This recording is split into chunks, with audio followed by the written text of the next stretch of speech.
Bismillah walhamdulillah, assalamu alaikum wa rahmatullahi ta'ala wa barakatuh. All praise is due to Allah subhanahu wa ta'ala. We have another episode of Imams Corner, and again we are joined by the Honorable Imam Uzair. Assalamu alaikum wa rahmatullahi wa barakatuh. Wa alaikum assalam wa rahmatullahi wa barakatuh. Pleasure to have you, Imam. Likewise. I hope that Allah Ta'ala blesses our gathering and we can take some khair and blessings from it, inshallah, and take from your wisdom and experience.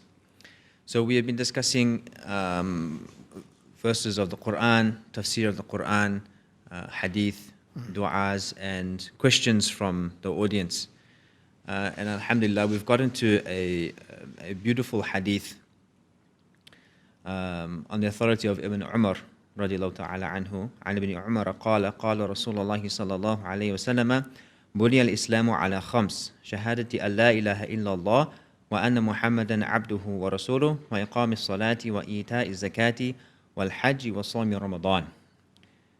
So, Imam, can we start the beginning of the hadith, Ibn Umar?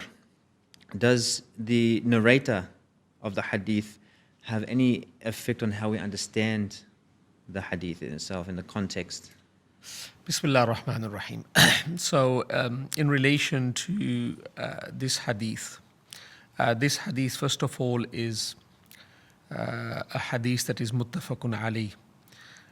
It has been recorded by Imam Bukhari and Imam Muslim.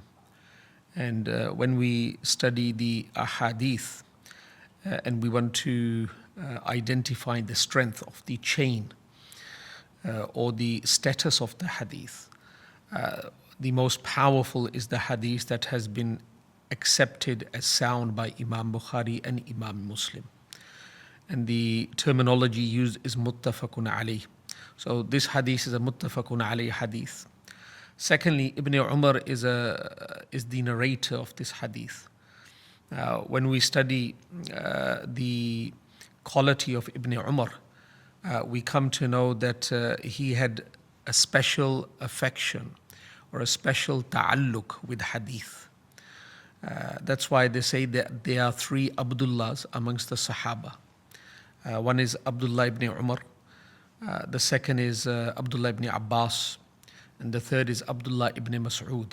So they are all known as Abdullahs and collectively Ibadullahs, the servants of Allah. Now, when we study the scholarship of Abdullah ibn Abbas, we come to know that his inclination of scholarship was mostly towards the Quran, and he had attained excellence, and his excellence was known to his people, to his students, to his peers in his time, and has been understood till today by the scholars. So whenever it comes to tafsir of the Quran, and you want to know the precise meaning of the verse, then you will first of all try to consult with the tafsir of Abdullah ibn Abbas. So he's Imamul Mufassirun. And when it comes to fiqh, jurisprudence, the scholars have understood that Abdullah ibn Mas'ud has a certain muqam, station when it comes to fiqh. So Abdullah ibn Mas'ud is known as to be the Imam of the fuqaha. And Abdullah ibn Umar, the narrator of this hadith, he is known to be Imamul Hadith, the Imam of Hadith. So he had he was very fond when it used to come to the Ahadith Mubarakah. His strong inclination was to that. Is that got to do with their nature as a human context, or it would be the nature. Look, like certain people, even in our own field, we find that many imams they will spend most of their time in writing, and many imams you will find that they will be traveling from one place to another to give lectures, and then you find another imam that he is in research. So these are all scholars, but they have a certain liking to a certain science of that scholarship. So the same is amongst the Sahaba. Yes. And that's why when we learn about Khalid bin Walid, he is known for valor and for combat, and that was what he was known for. Yes. Hazrat Hamza, he was very, very brave. Hazrat Umar for adl, for justice, Hazrat Usman for haya. So these are certain characteristics of people, and of course the suhbat of the Nabi of Allah allowed these characteristics to shine. SubhanAllah. Reminds me of the hadith that the best of you in Jahiliyyah, the best of you before Islam, is the best of you in Islam. We take the best out of people. Because that's what Islam does. The quality is there in every person. Yes. And that's why many a times we say to people that if a person does come and he says, look, I don't think so, I'm doing anything with life. And one of the best advices that I have read and I've come across is that you need to find your quality. Yes. Just find your quality and then... A superpower. Superpower, and it will come out. And once you do that, and many a times people live their whole life, they don't find that quality. SubhanAllah. That's the problem. Yeah. May Allah allow us to find that. Inshallah. Inshallah. So Imam, discussing now the meaning of the hadith. Yes. Bunya al-Islamu ala khams. Yes. So the meaning. Now, as we know that our faith is known as Islam, and Islam means submission. So the Nabi of Allah has explained in this one hadith a physical construction of the model of submission. So how would we know that we are submitting to Allah Almighty? So the Nabi of Allah says that the building of submission, yani Islam, has been constructed on 5 pillars. Yes. This is what the Nabi of Allah is saying.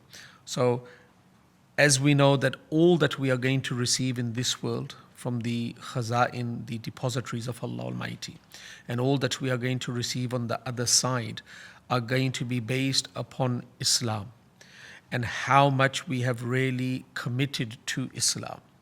So in this world, we need to know what is the construction of Islam. All right, so we have come here to build the imarat of Islam, and we need to place bricks so we can construct the imarat. So how do we know what is the imarat of Islam? So Nabi Kareem Muhammad Sallallahu Alaihi Wasallam has given an example. This is an example that the first thing is the creed of testimony. Ashhadu an la ilaha illallah wa ashhadu anna Muhammadar Rasulullah. That a person should bear witness that there is none worthy of worship but Allah Almighty, and bear witness that Prophet Muhammad Sallallahu Alaihi Wasallam is the final messenger of Allah Almighty.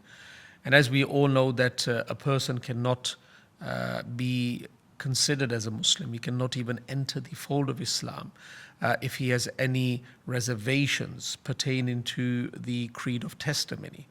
Then after that, and as we know that the creed of testimony has a connection with faith that is not visible, that lies deep down in the heart.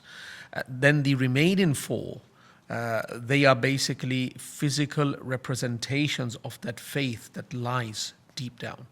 And the number 1 is establishing the 5 daily prayers. Then the second pillar is giving the zakat, the 2.5%. The third is fasting in the month of Ramadan. And the fourth is performing Hajj. Now, one example that I came across many, many years ago, and I use this example because many a times when schools come, public schools come, private schools come to the Holland Park Mosque, grade 11 and grade 12s, when they do a research on Islam before coming, because they need to ask questions. One of the first ahadith that are put forward is Bunya al-Islam ala khamsin. And they come with this understanding that Islam is only these 5 pillars and nothing more and nothing less. So the example that we give is that one person, when he goes for camping, he takes his own tent with him. It's wrapped up, of course, and it is small in size. Then he needs to erect that tent. So what he has is, he has the fabric, of course. He has a pole, and he has 4 pegs. And that pole sits right in the middle.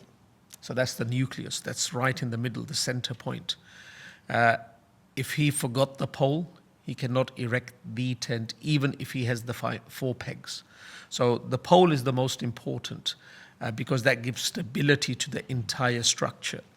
And then after that, there are 4 pegs. So if you have all 4 pegs and you hammer them in the ground, the tent is very, very firm. But if you were to remove 1 peg and there are still 3 pegs, it will have some stability against the wind, but it will be very, very disturbing for the people staying inside. And each peg that is removed, it gives less stability to the tent. So the ulama say that this pole is Ashhadu an la ilaha illallah. It is the creed of testimony, meaning that the tent of Islam cannot be erected without this pole. And then each peg gives stability to the construction, to the tent. So 1 peg is salah, the 2nd peg is zakat, the 3rd peg is fasting, and the 4th peg is hajj. Now, of course, we all know that when we erect the tent, we go inside and there are many, many items inside. We do not go into the tent seeing an empty tent. No, there's many, many things inside. So all the other things that are inside represent akhlaq, represent mu'amalat, mu'asharat, the mode of life, conduct of life, behavior, so on and so forth. So this is the example that the scholars have given. So at the end of the day, as long as everything is in place, it doesn't matter how strong the winds are, how rainy it is, we will allow our construction to stand firm because of the pole and the 4 pegs. Subhanallah, that's a beautiful example. Jazakallah khair. Yeah. So in a more specific, if we can just look at the Shahada by itself, what is the significance of it being pronounced compared to it being a belief? Based upon, for example, the uncle of the Prophet ﷺ, who seemingly believed in his nephew, Prophet Muhammad ﷺ, as a Prophet of Allah, and he experienced the miracles, and it seemed like he had some belief, but he didn't testify. Look, as humans, we do not know what is in the heart, as humans. So right now, what is in my heart, Maulana, you cannot see, and what is in your heart, I cannot see. So the only way we will know what is in the heart is that we express it. So Allah Almighty, through His infinite mercy, has blessed each human being with the articulator, وَلِسَانًا وَشَفَتَيْن, with the tongue. And this tongue is that body part that allows us entry into the heart. And that's why nifaq, hypocrisy, is a crime that is most abhorrent, most disliked by Allah Almighty, because the articulator was designed to translate what is in the heart. And in this instant, the articulator is not translating what is in the heart, because in the heart there is kufr, and the tongue is translating Islam. And that's why nifaq is very, very disliked. So the tongue is the body part that allows us entry into the heart. So the articulator will represent what is in the heart. Now, why it is most important? Because if a person does not articulate what is in the heart, then the rulings will change. So for example, if one person has Islam in his heart, but he does not express it through the tongue, now we will consider him to be a non-Muslim. So the rules will change. The rules will change. How we behave and what we can do, what we can't do, everything will change. For example, zakat. That is one of the pillars of Islam. Now, zakat can only be given to a Muslim. So I'm just giving one example. Now, if the person has faith inside, but he has not expressed that through the articulator, through the tongue, through speech, then we can't give him zakat. Going to Hajj, going to Umrah, these special places are only open to the Muslims. So the articulator will allow a person to know that he is a Muslim. He may have it inside, but if he does not say it, all right, that means that he is not serious about it, or he has not accepted it truly or completely. So our rulings, our behaviors will change toward that person. Now let's say one person, now this is a technical question, that one person has faith, and he has complete faith, and he believes in Allah Almighty and Muhammad sallallahu alaihi wasallam, but he has not expressed it for Yes. whatever reason, what will be the judgment pertaining to this person? Because you mentioned in this world we'll treat him Yeah, we'll treat him as accordingly what Yeah. he says, yeah. but between him and Allah. So we will say that this is between him and Allah. This is between him and Allah. As I have been the Imam for a very, very long time, many years ago, one of our sisters, she accepted Islam. And she was from the Hindu family prior to that. And her grandfather was a Pandit. So he was a spiritual leader in Hinduism. And he, of course, could see the change in his in the granddaughter, and he was very, very impressed. And these people that are from a religious background, they do have some understanding pertaining to different faiths. Anyway, this girl rang me, and she said that my grandfather was very, very sick, very, very sick. He was on his deathbed, and we went to visit him, and he told everyone except me to leave the room. So everyone left the room, and I was standing there alone. So there was no witness. And this grandfather says that, look, I have never ever expressed my faith to anyone, but just before dying, I want you to convert me. So she was surprised, and so they went through the procedure, and he did convert, according to the statement of this lady, did convert and expressed as well. And after a few moments, he died. SubhanAllah. So now the family members, they return and they find that he has passed away. Now, she was confused what to do now, because she was the only witness. And of course, there will be resentment towards her from the family because she's the only Muslim. And how can we take her word over the entire life that this person lived?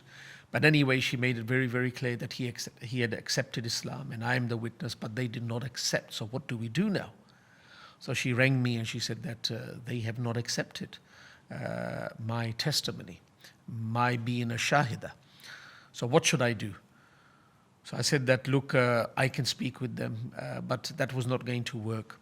So anyway, they burnt the person. And as we know that adjacent to Holland Park Mosque, there's a crematorium. There's a crematorium, and he's buried in that crematorium. So I spoke with my Sheikh Mufti Taqi Usmani Sahab Damat Barakatuh, when I said that this is the situation, that the person did declare his faith, but not in his lifetime when he was amongst people. And the only witness is the daughter and no one else. So what do we do now? Do we pray a janazah? And they said, you can't pray the janazah because the body has been reduced to ash. So the ruling is you can't pray the janazah. But inshallah, on the day of judgment, in this world, he was not treated as a Muslim because the articulator was used very late. It was used very late, or at a moment where it was not beneficial. So he was treated as a non-Muslim in this world, and he was burnt, cremated. But on the day of judgment, he will be treated as a Muslim. Now, of course, this person did commit to the creed of testimony, and he did use the speech. But late. But if a person does not use it at all, then the best way for us and the best approach is that we do not know how he's going to be treated. We make tawaqquf. We make tawaqquf. We cease to give any opinion upon this, and we leave this to Allah Almighty. But studying the mercy of Allah Almighty, we believe that inshallah he will be treated favorably. Yes, beautiful. Yes. Are there any life lessons that we can take about the articulation of the tongue, in particular to being hasty to express what is in your heart? That through your experience is really important. Now, there's certain sentiments that are positive, and then there are certain sentiments that are negative. All right. So when it comes to, I think we spoke about this a few weeks ago on this program, وَسَارِعُوا إِلَى مَغْفِرَةٍ, Yes. that we should be hasty. So when it comes to something that is positive, productive, constructive, then we should be haste. And we should not allow it to sit inside. We should allow it to come out as well. And that's why many times in counseling, we find that expression is very, very important. And sometimes the husband is waiting for the wife to be expressive, and the wife is waiting for the husband to be expressive. Shyness, or there's some kind of veil that does not allow us to be expressive. What is that thing that's stopping us from expressing ourselves? If the first pillar is the shahada, surely there's a lesson in that for us to that we should be expressive, especially if it's productive and it's halal, and it's going to be meaningful. We should be expressive, but sometimes there's maybe the nature of a human being, the personality, or the culture that has grown over the human being does not allow him to be expressive. And many times, like I'm saying, that in counseling, the wife will complain or the husband will complain that I've never heard a positive word from my spouse, so on and so forth. And if we study the life of Nabi Kareem Muhammad Sallallahu Alaihi Wasallam, he was very, very expressive through speech, through gesture, through body language, so on and so forth. So if it is something that is halal and positive, we should be haste. We should not keep it inside. We should not allow it to be a secret. We should allow it to become public. And if it is not halal and it is not productive, then we should die with that secret. That's how I'll say it. We should not be haste. Jazakallah khairan. Beautiful advice. In regards to the whole makeup of the hadith, about the different pillars, what do we expect in this life if we're lacking in something? For example, a person's made the shahada, they're not praying salah, or the zakat is due on them, or fasting is something that they're not, maybe they're praying salah but they're not fasting. What do we expect in this life and also when we meet Allah? I said in the start that the tent represents Islam, that example that we gave, that the tent represents Islam, and all that we are going to receive is based upon how much we are committed to Islam in this dunya and in the life to come. Now, if one person has taken a torn up tent, or a substandard tent, or a poor quality tent to Allah Almighty, in proportion to that he will be rewarded, or there will be retribution. The same is that whatever a person is doing with that tent in this world, in proportion to that he will receive from the divine treasures of Allah Almighty. It is our very clear understanding that each day our a'mal ascend, and based upon what we send, Allah Almighty sends circumstances down. So Islam is our entire tent, and the most important tent or parts of the tent is salah, zakat, hajj, and so. So if we are negligent in discharging these a'mal, then we are sending a very poor package to Allah Almighty. So very poor circumstances will descend in this world. And many times we do not resonate with this. The reason behind it is that it is not instant and it's not visible. For example, there's fire that is burning here. You can order your child, or any child who is very, very young, who cannot really differentiate between right and wrong right now, and you tell him to go and put his hand in the fire, and I will give you a block of chocolate that is very, very attractive, very, very tempting. The child will never put his hand in the fire, and even if he tries to, he can't, because the intense heat will not allow him to. So Allah Almighty has allowed us to experience, witness, feel the impact of fire in this dunya. And that's why we step away from it, and we are very, very afraid from it. We dread that we be burnt in fire in this dunya. But we should consider all halal to be a garden, that when we do something that is halal, that attracts the pleasure of Allah Almighty, there is going to be some bliss that follows. And if we are going to commit to something that is unlawful, disliked by Allah and the Rasul, it is like fire. And that's why I was reading one of the statements of Imam Ghazali, and it really hit my chords inside, that the greatest alim is the greatest scholar, is the scholar that truly understands the benefits and the harms of what he's doing. The benefits and the harms of what he's doing.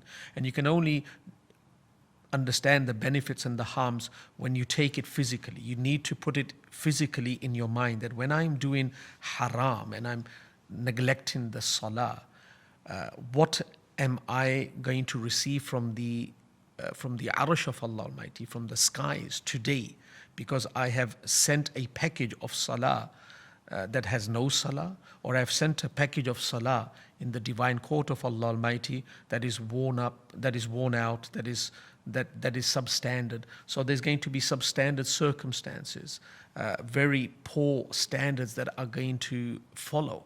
That's how we should look at all good, all bad. That good is followed by bliss, and bad is followed by, you can say, turmoil and pain. Yes. So the final question I want to ask Imam in this regards is, you're talking about the example of a tent, which makes things really easy to understand. You're talking about things like consequences, positive and negative consequences. And looking at this hadith and looking at all the pillars of faith, are the pillars of faith there for us to benefit from, in terms of it must follow our logic and our rational reasoning? We give an example of a tent. That helps us to understand that. But is it that we must see the benefit of the shahada, and we must see the benefit of the salah, and it must be something that goes well with me, I should be okay with it? Or is it the fact that the Prophet ﷺ said it, and therefore we should just believe? And then how do we reconcile that between consequences? Interesting question. Look, many a times, This is something that the youth are really struggling with nowadays. It's like, why should I do it, right? So we can't disregard the response to this question. We can't disregard that. We need to entertain this question, and we need to respond to it to the best of our ability. Now, one of the verses that come into my mind is يُحِبُّونَ الْعَاجِلَ وَيَذَرُونَ وَرَاءَهُمْ يَوْمًا ثَقِيلًا. Surah Al-Dahr, in the 29th juz. Allah Almighty basically is saying that people, they have a very strong inclination to that is instant, ajila, alluding to this dunya. وَيَذَرُونَ وَرَاءَهُمْ يَوْمًا ثَقِيلًا, and they forget about the very heavy day. So they put behind. So from this verse, we can deduce this one principle. And the application of this principle is to be seen by all. And we are a part of that. That something that is instant, we are more drawn to it. And something that is not instant and not visible, or is in the distance, we do not give it the same importance. We do not give it the same importance. And that's why we find that your best friend, who you have, like when we were studied in madrasas, we had some best friends. And as we know that 24/7 we were with those people. So our eating, our drinking, even in our rooms we were together, in the classes we were together, in the mal'ab, in the playground we were together. So it's 24/7. And at that time, even without saying it, we would think that if we were to part ways, how would we live? But because it was instant, it was right there, it was visible, the relationship, it was hard to let go. But once we moved out of the madrasas, of our college life, university life, we are struggling to even give them a call. We are struggling to give them a call. So something that is in the distance, something that is not to be seen, the body reacts differently to that. Now, if a person is of no faith, He has no faith. Meaning he does not believe in akhirah. He does not believe in the day of judgment. For him, his entire life is this life. And for him, he will only find attraction in that is rational, logical, visible, and instant. So if it doesn't make sense, he's going to reject it. If it is not instant, he's going to reject it. And if it is not visible, he's going to reject it. But Allah has guided us and guided us to this fact, and this is very important, that indeed our entire life and our entire divine constitution is rational, it's logical, it is visible, and it is not instant, but it is instant. I'm going to say it's instant. What does this mean? We do not believe that the extraction of the soul is the end of life. This is the difference, where the difference comes. The extraction of the soul from the body is not the end of our life. It is the moving from one station of life to another station of life. Now, for us, whenever we do something that is ordered, and we want to find the logic behind it, or the reward behind it, we need to put our entire life in front of us and then do it. So in our entire life, and that is in this realm and in the next realm, that is our entire life. If we are going to be rewarded at any time for an action that we do now in this life, alhamdulillah, it is instant. Because many a times people, they study for many, many years in the university. But whilst they're studying in the university, they're not rewarded. But they're studying because they know they will secure a good job. And that job will bring them a lot of resources. So they're studying now, but after 10, 15 years, they're going to be rewarded for it. That's how we look at this, that praying now, we will see the visible and the instant reward in our life. But our life is not ending on the extraction of the soul. Our life is extended, and in that life we will find reward.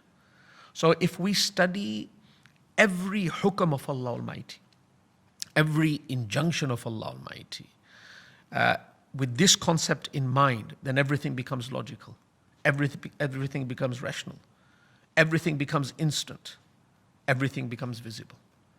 Now, in saying that, a lot of people say, all right, we understand that the next life is the extension of this life and we're going to be rewarded in there. But are we going to receive anything on this side? Yes, you're going to receive on this side as well.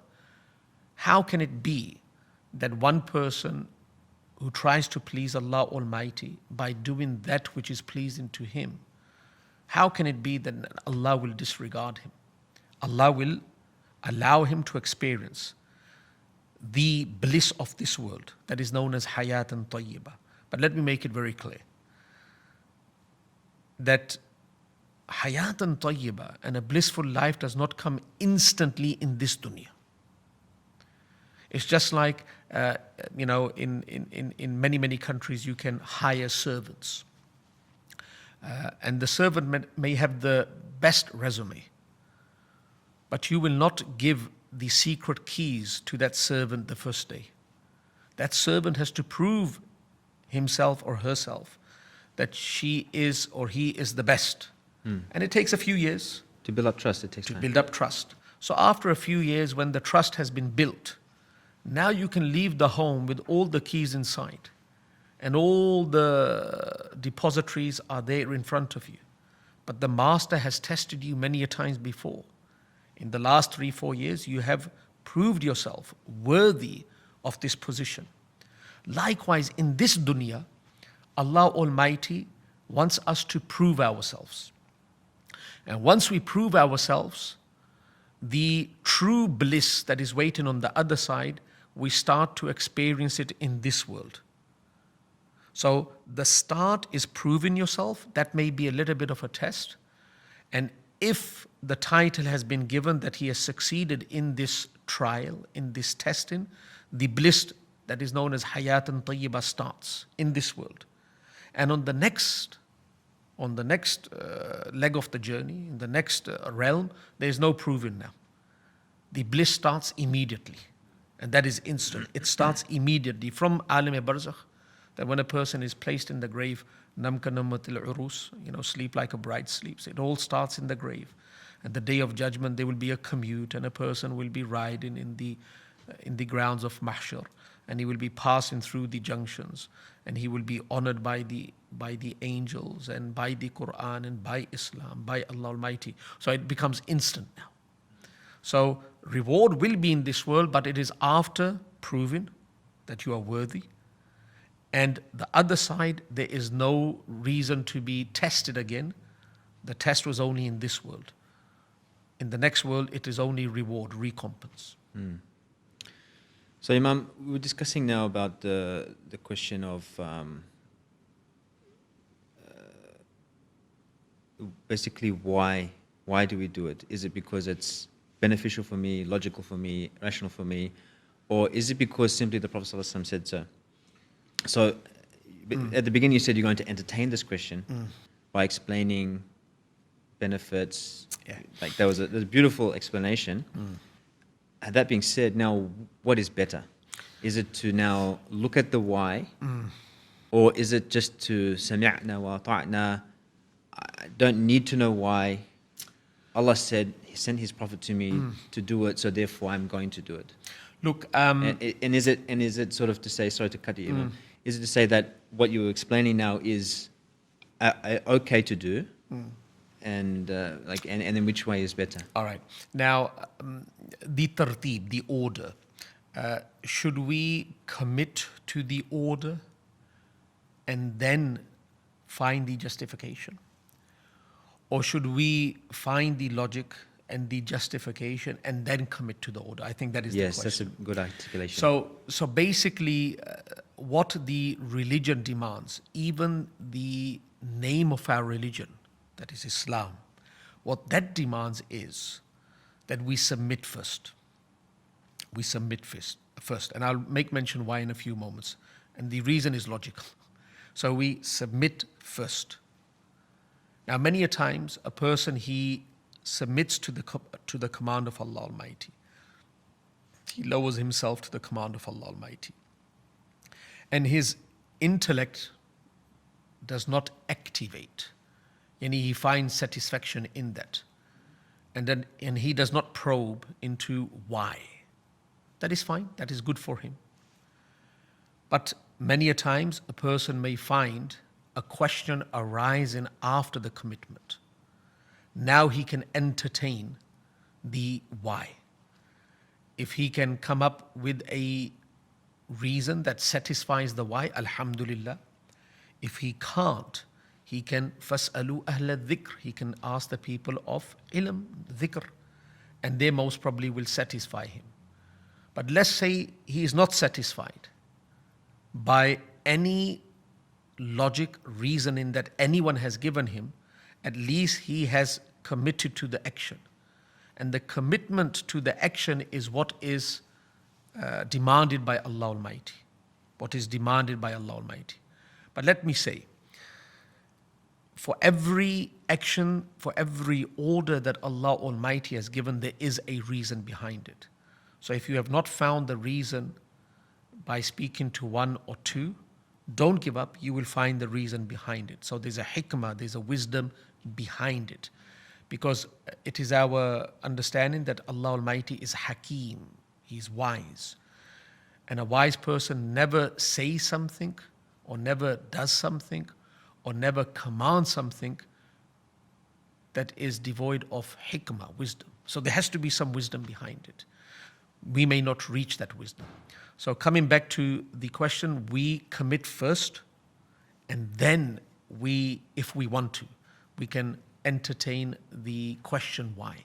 Shouldn't be why first and then committing. The reason behind it is that if we're trying to find the reason, the logic, and we're trying to satisfy our intellect before committing to the order, then this is not Islam. This is submitting to the intellect not submitting to the command of Allah Almighty. Yes. We need to submit to the command of Allah Almighty, and that will only happen when we uphold that tartib, that order. If we submit to the intellect, meaning we satisfy the why before committing to the action, then we have submitted at the wrong place. The application has gone to the wrong place. Application has to go to the court of Allah Almighty and then to the court of intellect. And can that be something that is rectified along the way? I've heard some people tell me that they became to Islam because they saw the intellect. It did resonate with the intellect. Yeah. And then it perhaps might not be the best way to enter Islam, but is that something that can be rectified in the future? Yeah, look, people are different. Some people, they think and rethink and overthink. For them, they may have a different tartib. So if one person has come into the fold of Islam because other religions that were out there did not satisfy their why, and Islam satisfied their why, that brought them to the fold of Islam. That is fine. That brought them to the fold of Islam. But now, once they're in the fold of Islam, the tartib has to change. Yes. So if the order outside the fold of Islam is that let me satisfy my why, then I will commit, that is fine. And inshallah, if he is eager and he has a clean heart towards accepting Islam, that will work for him. But when you're coming into the fold of Islam, then it is a bit different. We need to uphold that tartib, because what happens is, before entering the fold of Islam, if a person is not praying, he's not sinful, because we're looking at the greater sin, and that is kufr. But if a person is going to be in the fold of Islam, and then he's going to only commit if the why has been satisfied, he's going to be neglecting the command. So he's not going to be doing that command. He's not going to commit to that command. And as long as he's not committing to that command, he's doing wrong. So that is the difference. Before yes. Islam, in Islam. Yes. And perhaps it's part of the wisdom of Allah subhanahu wa ta'ala that He has a lot of reasons why. Yes. To entice people, and then people's intentions change. I remember the saying of Imam al-Ghazali that we came to study deen for other than Allah, but then knowledge refused to be anything but for the sake of Allah. A beautiful story came to my mind. It is a story. It's not a hadith, but the message of the story is very much connected to the question that we are discussing right now. There was a scholar. He was very pious, and he was doing very well in terms of deen. And one day, after studying the life of a few Sahaba, it came to his mind. He did not express this to anyone. It came to his mind that there's not much of a difference between me and a Sahabi. So a Sahabi is praying and he's doing all this, and I'm doing exactly the same. So why didn't Allah Almighty allow me to be born at that time? So I could have been blessed with the suhbah of Nabi Kareem Muhammad, and I could be blessed with the title Sahabi and become the greatest part of this ummah. So this was something that was bothering him. So that night he went to sleep and he saw a dream. And I'm saying this again, this is a story, it's not a hadith, but it gives a very strong message. And maybe the story is true as well, but we have read it in books. So that night he went to sleep and he found that there was a horse that was carrying a cart. And he found himself to be one of the passengers. He looked around and he found that Nabi Kareem Muhammad is in that cart as well. And there's 4 Sahaba sitting in that cart. And Nabi Kareem Muhammad has the bridles of the cart. And the horse is moving at a very steady pace. So now what is happening is they climb this mountain, and now they're declining. And of course, the speed of the horse has increased. En route, if this one person, this buzurg, this pious person, he can see that there's a massive rock in the middle of the street, in that road. And he knows that if this horse doesn't stop, we're going to hit this rock and the entire cart is going to flip. And of course, the Nabi of Allah is going to fall and is going to be in pain after that. So now this buzurg, this saintly person is thinking, what should I do? How can I stop this cart now? Whilst he's thinking, the cart stops. He's thinking, and the cart stops. He looks to his right and he looks to his left, and he finds that the 4 Sahaba are not on the cart. So he can't see them. So he looks beyond the cart and he finds that the 4 Sahaba have placed themselves under the wheels of the cart. And he wakes up. And he realizes one thing. He says that I thought before doing something. They did not think. They put themselves and their life for the Nabi of Allah before thinking. He was thinking about what should I do? What is the best thing? They did not even think. They just dropped themselves in front of the wheel. And that is the difference between me and them. And that's why they're Sahaba and I'm a saintly person. SubhanAllah. I think that is the answer. Hasten. SubhanAllah. So Imam, I was really hoping to get to the question. I think next week now. But next week, inshallah. So Jazakallah khairan. There's some beautiful insights. Really appreciate your time and your wisdoms and sharing with us and opening up to us. May Allah subhanahu wa ta'ala make everything easy for you. Inshallah. Make your day blessed. And please keep us in your du'as. Jazakallah. And Jazakallah khairan for everybody listening. Hopefully see you again next time. Assalamu alaikum wa rahmatullahi wa barakatuh.